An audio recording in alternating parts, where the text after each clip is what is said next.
ከተለያዩ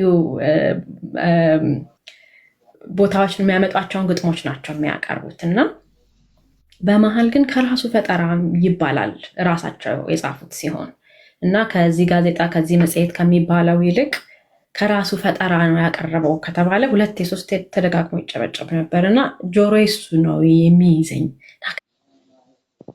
ከራሱ ፈጠራ ተብሎ ሲጨበጨብ ደስ ይለኛል በጣም እና ይሄ ከራስ ፈጠራ የሚለው ነገር በጣም ስለጎተጎተኝ እስቲ እኔ ለምን አልሞክርም አልኩና የመጀመሪያ ስንኝ ጻፍኳት። ስለ ትምህርት ቤታችን ነው። ትምህርት ቤታችን የእውቀት ገበያ ታስተምረናለች እንድናውቅ ሙያ ነው የሚለው የመጀመሪያው። ካልተሳሳትኩኝ 10 ምናምን ስንኝ ይሆናል። ከዛ ለአማርኛ መመሪያ የሰጠሁት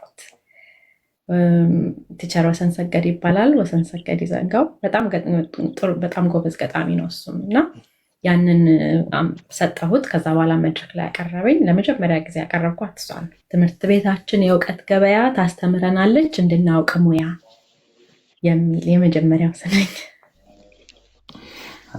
ታስተምራለች ትምህርት ቤትም ነው። ብዙ ነገር መልእክት አለው በአንድ ስንኝ ውስጥ ብዙ ነገር አንስተሽበታል። ሲነግርሽ ምን ተሰማሽ? አሁን እንዳልሽው ጭብጨባው አለ፣ መጀመሪያ